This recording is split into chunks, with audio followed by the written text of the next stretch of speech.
Previously on the Top 100. This guy goes on to become Super Bowl MVP. America's supposed to be about stories like that. 59 consecutive Cardinal points were scored by Ernie Nevers.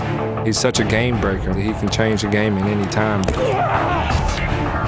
The single most dangerous weapon on that offense was Elroy Crazy Legs Hirsch. Willie had that great smile, and when he knew he was whipping us real good, the smile got wider. Marcus Allen could catch the ball, Marcus Allen could block. He could do everything.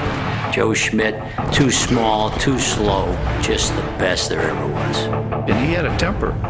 He wanted it done the right way, and he was tough. He was one of the smartest guys I've ever been around. In business, in television, in football. When he hit these points in his career where it wasn't what he thought it should be, he did something about it.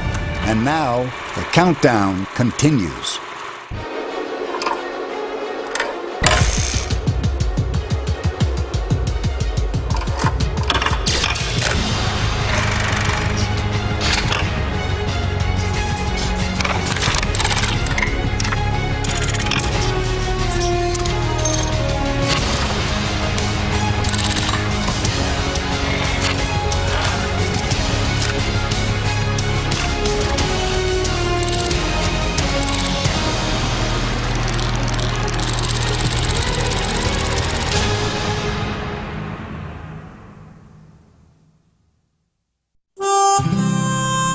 I was born in Dallas, Texas. I moved to Austin when I was 7 years old.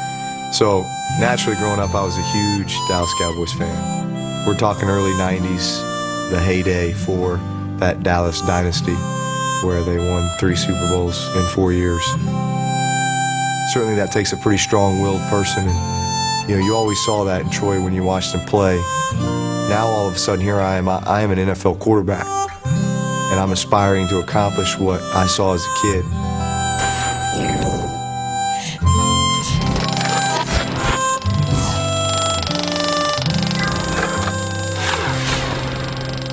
It's a big night, guys. Let's start fast and let's compete. 60 minutes. Let's go win on 3. 1, 2, 3, win! Troy had, first of all, that fiery competitive nature. Hey, guys, we got to get in and out of the huddle now. Get in and out of the huddle. That will to win, that will to work hard and do whatever it takes to succeed. That's a damn embarrassment. We can't block anybody up the hogging the ball early. Junior league.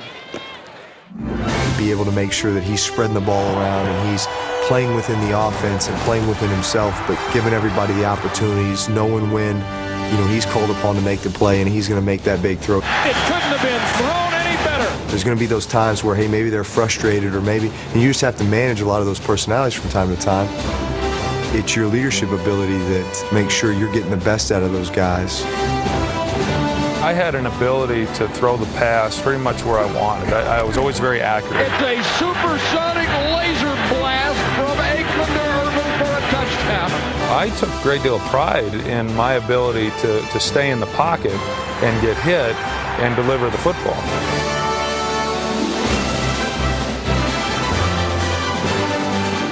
Scram even, 66! Scram even, 66! Had I have played in an offense that threw the ball like Dan Marino played in, or Steve Young played in an offense like that, or Brett Favre, and not taking away anything that those guys have done. They were all great players. There are those that don't put me in that same category because that's not the system in which I played in. I don't think people ever truly got to see the ability that I had as a passer. Troy Aikman was at his best in big games. He was 11-4 in the postseason. His career completion percentage in Super Bowls is the best in NFL history, topping both Joe Montana and Tom Brady. Keep playing, guys. Keep playing. Nice job. Nice job. The fact that my first year in the NFL, I was able to have Norv Turner as my offensive coordinator, who had been the offensive coordinator for 2 of those 3 Super Bowls. Ended up watching quite a bit of film on Troy. That just gave me even more respect about the plays that he made throughout his career.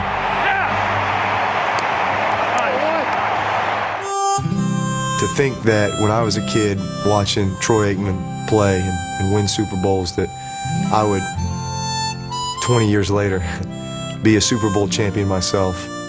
and hold up that Vince Lombardi trophy, like he had so many times. That's it's a pretty surreal moment, but one that I feel like maybe from watching a guy like him growing up, it inspired me. It gave me that motivation to accomplish some of the things that I've been able to accomplish at this level.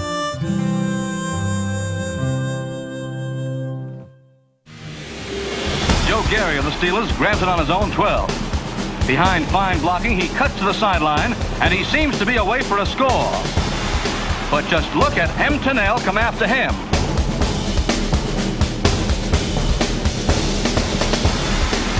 He gets him around the collar on the 1-yard line. Some speed.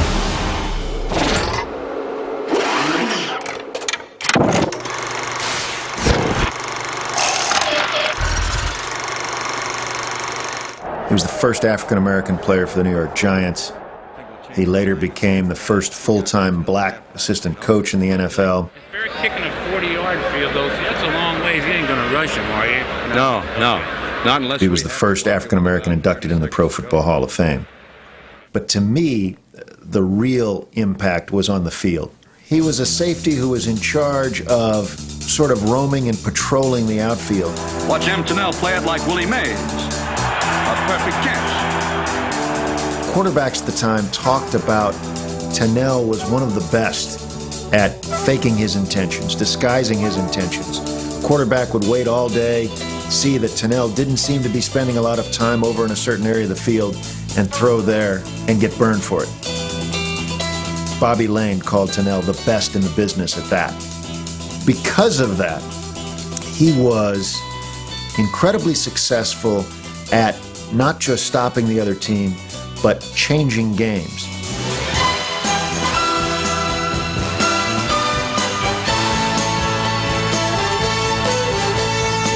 In 1952, Emlen Tunnell had more combined yards on kick returns and interceptions than the Giants' top running back did rushing.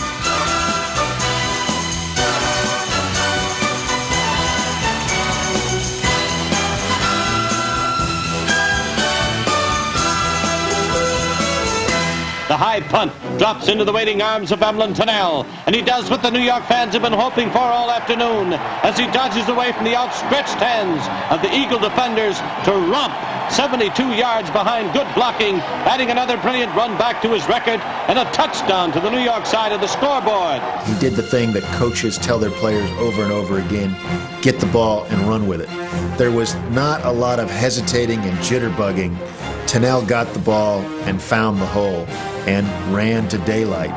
Sidestepping a bull-like charge, Emlen Tunnell takes the ball on the 26. He ducks Arthur Tate's outstretched ice hooks, imprinting like a ballet dancer on a crate of eggs. He skates all the way, 74 yards over a sheet of ice for a Giant touchdown.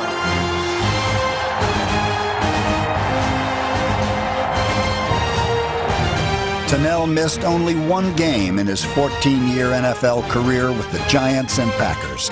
He retired as the NFL's career leader in punt returns and interceptions. 4 decades later, his 79 interceptions are still second all-time, behind only Paul Krause's 82. You hear stories today about this cornerback or this safety doesn't have many interceptions because quarterbacks don't test him.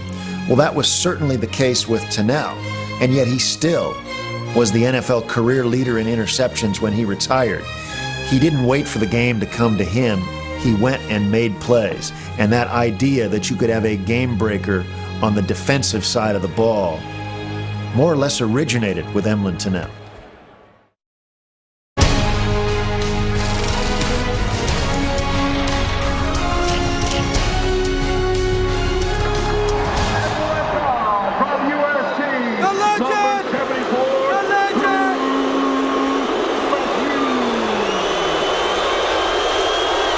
The thing that really impressed me about Bruce was his feet. For a guy his size, at about 6'4", 315 pounds, he had very, very nimble feet.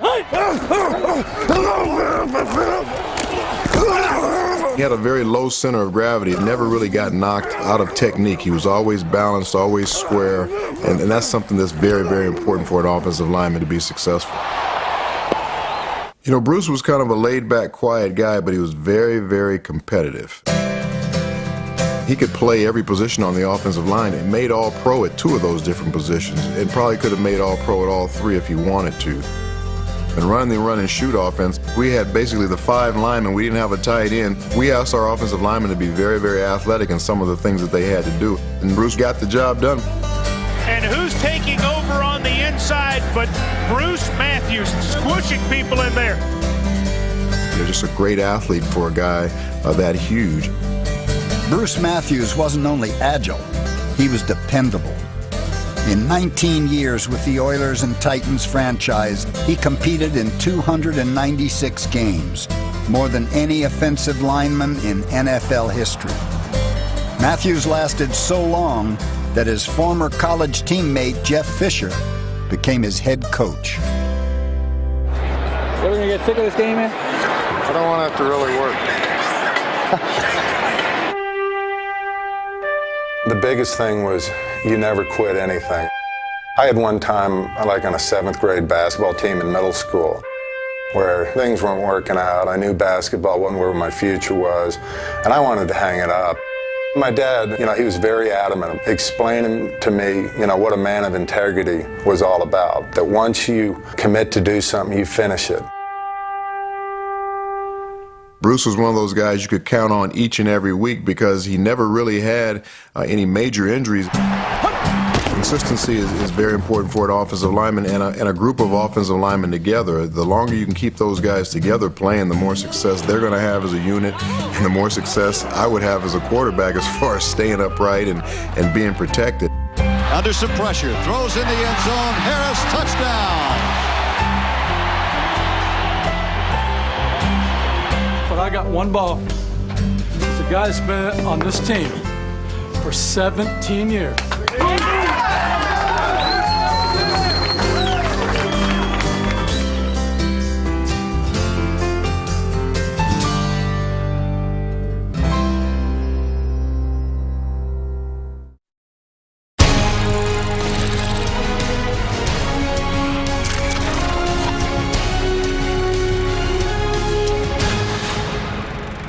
I would have loved to play more years with Tony Dorsett. I played just 3 years with him, and he's just a phenomenal football player.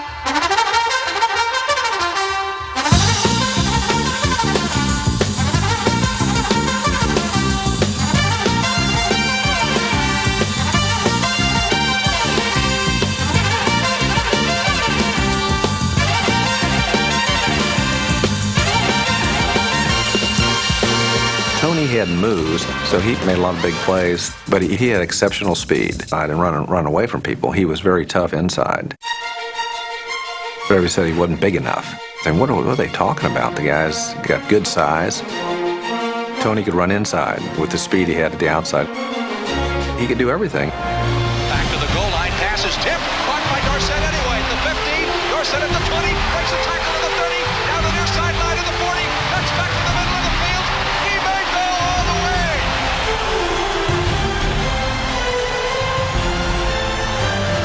I threw a 8-yard pass out there to him, and I get credit for a 95-yard touchdown. I mean, there's not too many guys that can do that.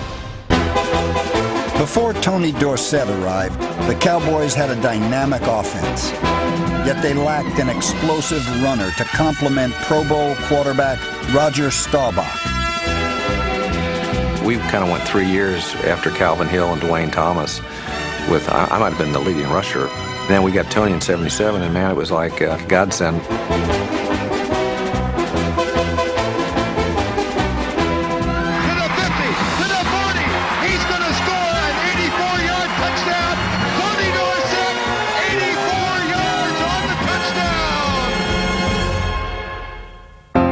Dorsett would make the offense complete, but his impact wasn't immediate. It took time for the rookie's free-flowing style to mesh with Tom Landry's structured playbook. We were running practice, and I'm rolling this thing, and our defense, playing the mock defense of the Cardinals, And so they went, and I seen it broke all the way back across, back behind the center. It will never in 100 years ever break like that. Stay on side. I said, Coach Landry, I got to run to what I see. You drafted me to be a runner. Let me run. I rolled slant 24, and it broke back just like he said it would never break. In 100 years. He's to the 30, the 20, the 10, the 5. Tony Dorsett, touchdown.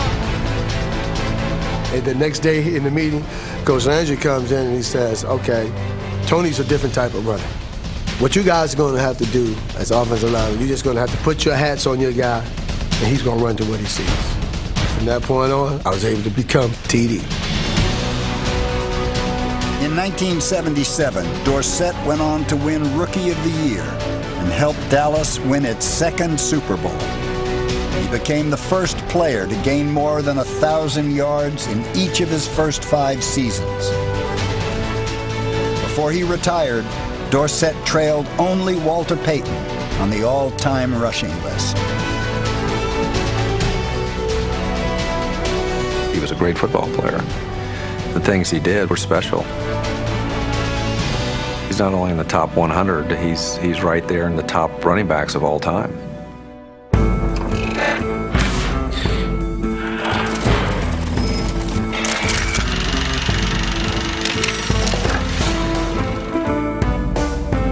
I spent 25 years with the Oakland Raiders, and other than Marcus Allen, Art Shell is, in my opinion, probably the best player the Raiders had. And that's saying a mouthful, because there's a lot of them. You think about Ted Hendricks and Willie Brown.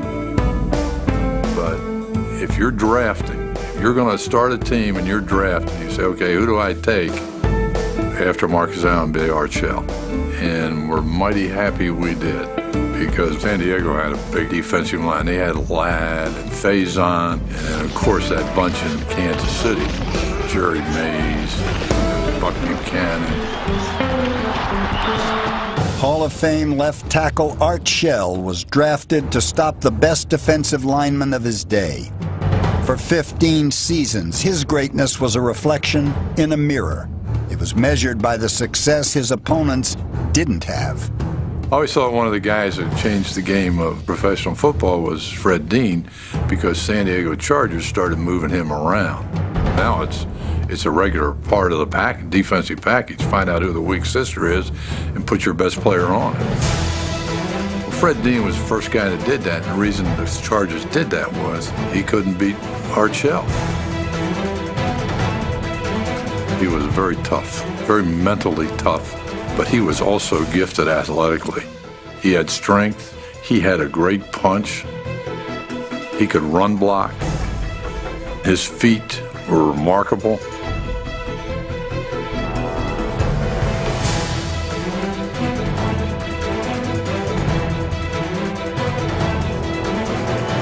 We had a pretty good rivalry with the Steelers.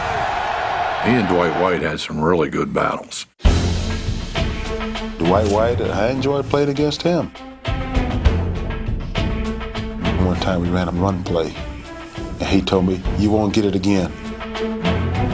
We come back, run the same play, we gain more yards. "That's the last time, you won't get it again." Our quarterback called it 6 times in succession. That's just the way it was. We were going to get ours. From the Rose Bowl Stadium in Pasadena, California, it is Super Bowl 11.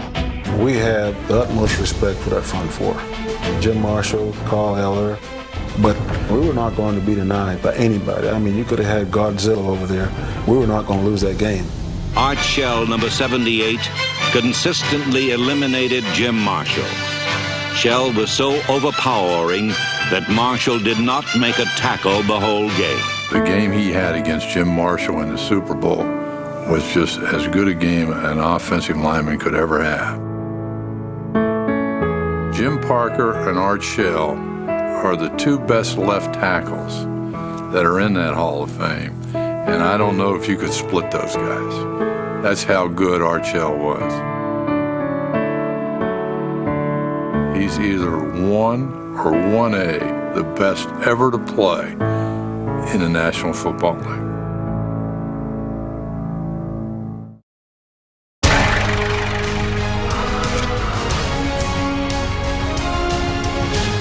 Before the countdown continues, here's a look back at numbers 80 to 76. Number 80, the quarterback that led the Dallas Cowboys to 3 Super Bowl wins in 4 years, Troy Aikman. Number 79, a man with 79 career interceptions, Emlen Tunnell. Number 78, Bruce Matthews. Number 77, Tony Dorsett. An 84-yard touchdown. Number 76, Art Shell. And now, number 75. We're going to begin with a unique new event as stars from the world of football, baseball, and track compete to determine who is the world's fastest athlete. They had us in all these different sports. We had to do a 40, we had to run around the bases. Turn wide. We had to put shoulder pads on and run. Of course, he tore us up in that. Darrell Green, the winner of the football sprint. Darrell Green, the quickest man around the bases. Darrell Green, who's already won 2 events, looking for a hat trick. He acted like, oh, it's no big deal, but he came there to win it. He was in it to win it, and he did it.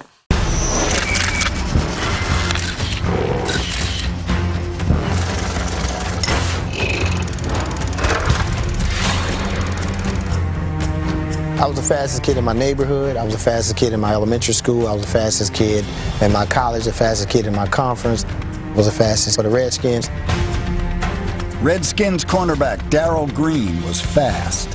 The legend of his speed grew faster. He was born on the Monday night stage, the very first game of a 20-year Hall of Fame career, when Green caught up with the uncatchable Tony Dorsett.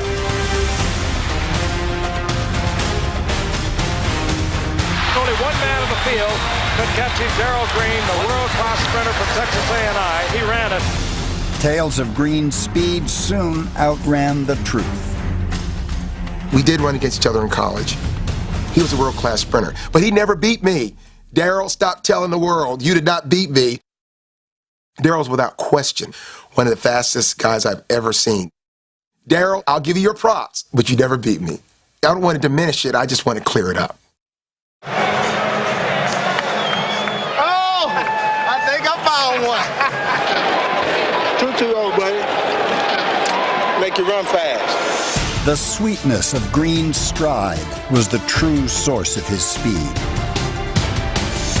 When you're really running fast, it looks like you're skipping a rock on the water. We always call it fast and relaxed because it is explosion, but then relaxed.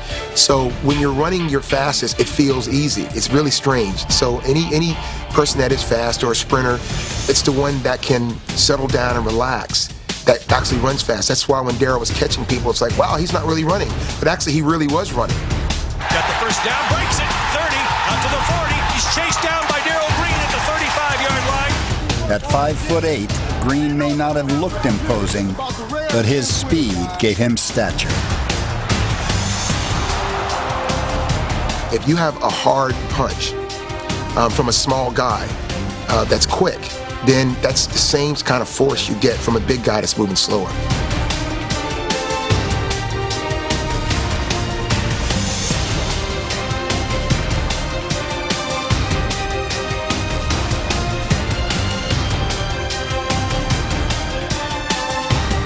Green had the legs of a sprinter and the heart of a champion.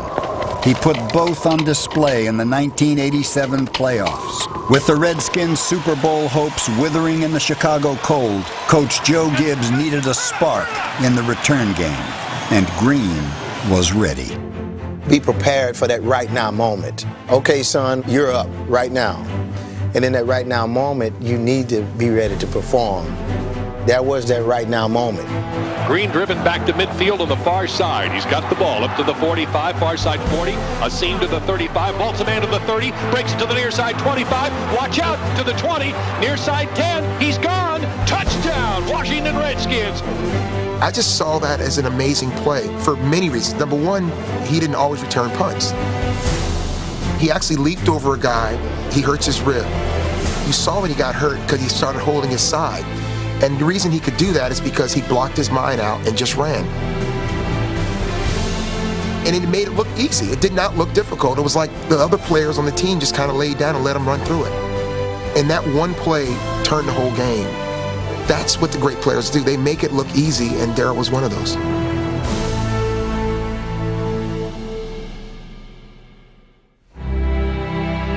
My dad was starting up the Browns in '46, and he brought in Marion.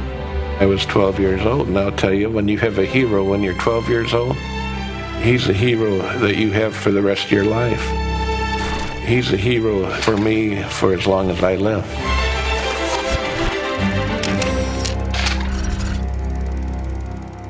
The great players of any era can play in any other era, and Marion was one of those. If he walked in today, he'd start for any team in the league. In his era, I think he was the best of the fullbacks. He was a big man.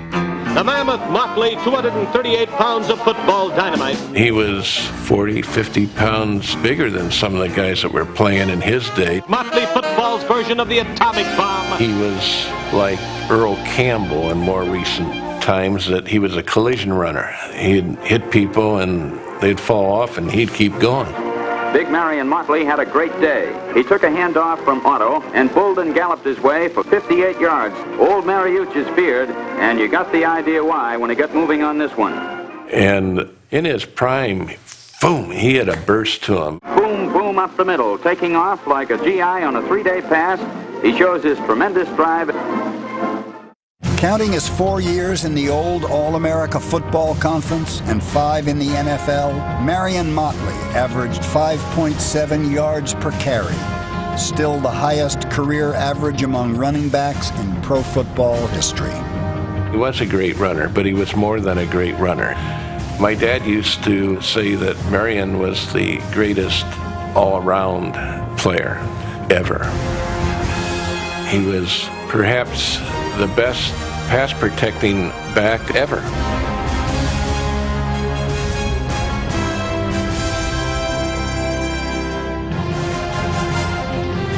He could take these rushers and just stone them. He just stopped them. And he was a willing blocker on runs. Touchdown number 1, off tackle, with Motley throwing the key block. He had great hands. The Browns used to run a lot of wide flares and screens. He was a real threat at that.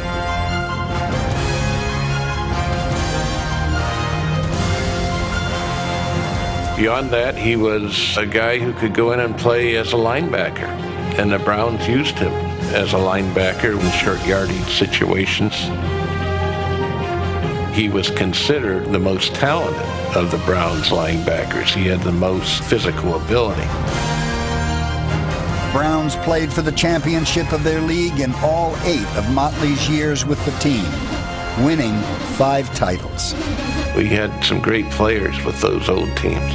He ranked up there with Otto Graham. They were the 2 really key guys at the beginning of the Browns. It's the beginning of Motley's career that may be his most lasting legacy. In 1946, a full year before Jackie Robinson debuted with the Brooklyn Dodgers, Motley was one of 4 African-American players to break pro football's color barrier. We took a lot of abuse. Anything that they gave out, we took it, but we dished it back to them. I'd get my licks in. I kicked butts and took names, I can tell you that. And it made them respect us too. So I think I did what I had to do and did it right.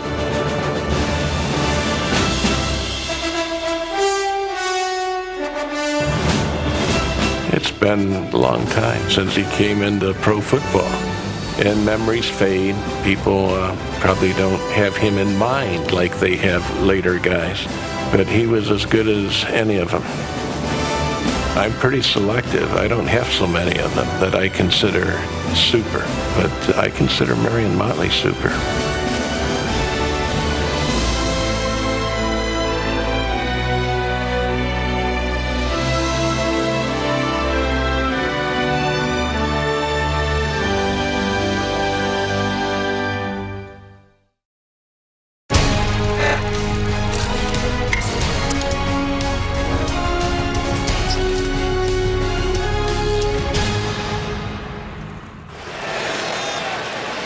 When the Cleveland Browns drafted Ozzie Newsome, somebody in that organization knew what they were doing, because there was very little that Alabama did offensively that showed any kind of the skill that Ozzie Newsome displayed as a tight end in the professional ranks.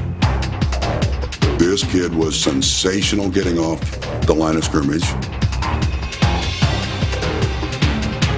He was very good in contact down the field. He had good enough speed to beat some safeties, and he had wide receiver hands. He was built like a 70s power forward in college basketball. He had a big, long stride.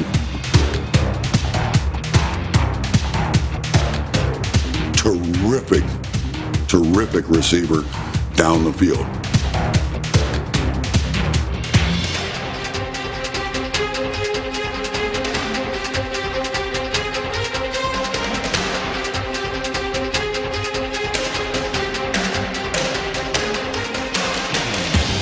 I again repeat, there's very little on film of Alabama ever using him in that fashion in their offense, and he turned out to be one heck of a receiver.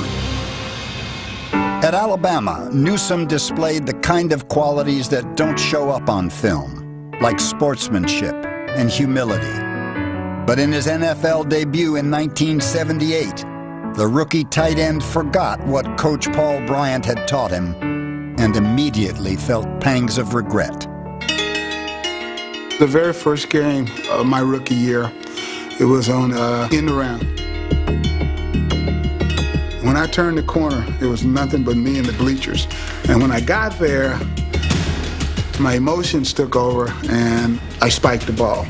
But then it dawned on me that, Coach Bryant might see this. And, he always told us, when you get in the end zone, act like you've been there before and you plan on coming back again. And I called him and apologized to him for doing it. And from then on, I don't think I ever spiked another ball. I just got it and I gave it to the official because, I had been in the end zone and, I planned on going back again. Hagel to throw, fires, end zone, Ozzie, touchdown Browns!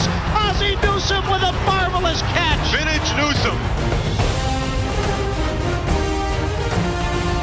It's batted or touchdown! They took it away from him! Ozzie Newsome took the ball away and scores a spectacular touchdown! It used to be that the tight end was the number 2 receiver in the progression. Flanker 1, tight end 2, wide receiver 1, tight end 2. Ozzie made it tight end 1, flanker 2. He changed it that much. Back then, nobody wanted to cover Ozzie Newsome. He was beating him to death. Yeah, he deserves to be on this list. He has a lot of room. The 15, the 10, the 5, he's in for a touchdown! Ozzie Newsome barrels into the end zone and the Browns take the lead. Unbelievable. And look at Ozzie Newsome. His face, his helmet, his jersey is soaked in mud, but he was not going to be denied.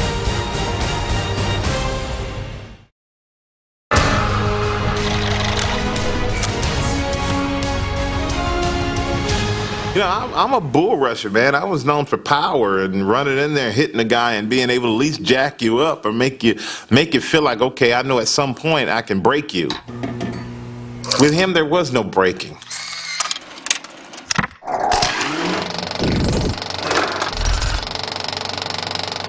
He's so big. Plain and simple, I've never seen a guy with a head as big as Jonathan Ogden's.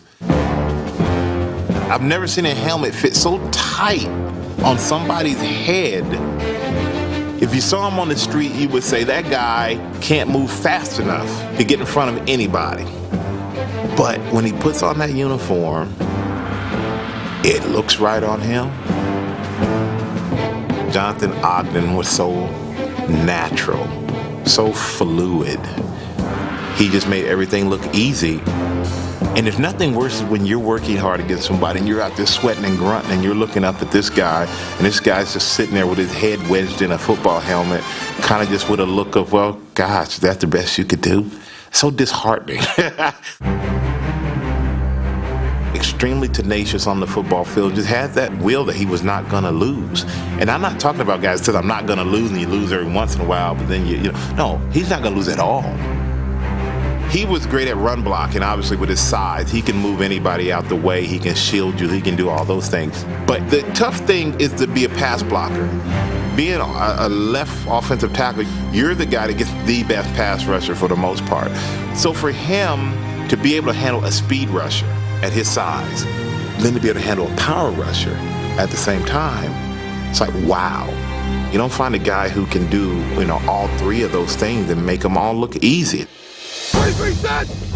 When you know that you dominated someone, it's a great feeling, really. I mean, you just kind of fall right on them, and the air just rushes out their chest. Sometimes you can take a person out of a whole game. If you do it early, I mean, their mind is messed up for the whole game. That's when you just kind of laugh inside yourself. You might make a comment to them just to keep it light out there. I got him with a nice little rib shot. Oh, yeah.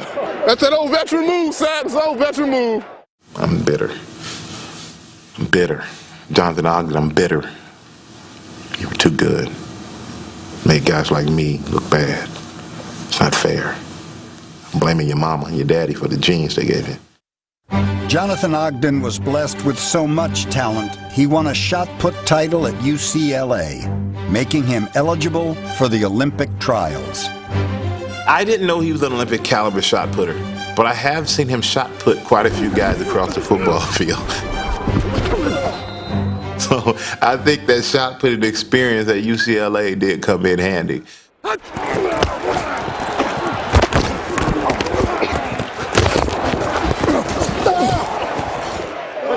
Good move, dog. You like that, huh? He's not a screamer, he's not a yeller, he's not a big talker, he's a laugher. You see him, you think to yourself, this guy is not mean enough to handle the mean guys out there in the NFL. Jonathan would rip your limbs off and they would smile and wave your hand in front of you, wave your arm. Hey, I got your arm. Hey, come get it. Come, you want it back? A lot of times the coach will say, oh, you know, you need to do this, and you need to do that, and you need to change this. Against Jonathan Ogden, the coach basically would just say, just do your best, son, just do your best. When you play Jonathan Ogden, you pray that he didn't get embarrassed.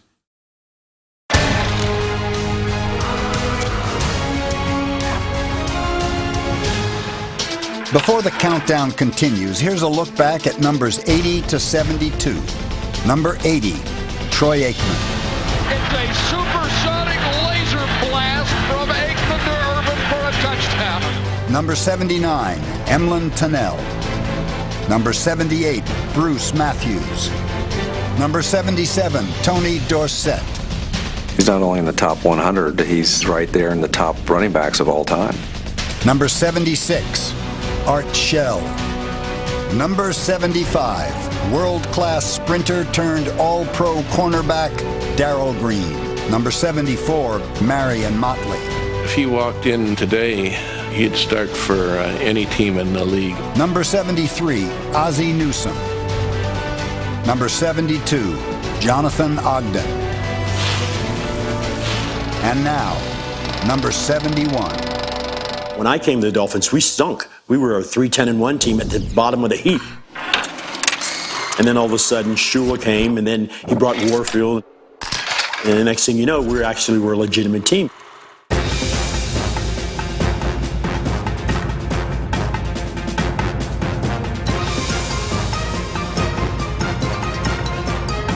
We didn't realize how incredible Warfield was until we saw him in practice. Because that's what you get to see. A guy who's not just going out to beat another guy, but calculating a way in which to make this guy buy something that he's not selling. I came from the Cleveland Browns system. It was greatly advanced in terms of the theory in pass pattern execution and pass pattern running, even though the Browns during that era employed great running backs.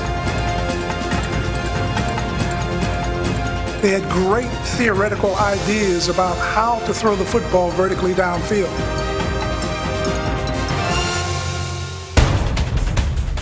I don't like going into a situation and I'm going to be surprised by something. So I spent a great deal of time studying strategies employed against me. We knew exactly what to expect, and I would run the adjustment to the pattern.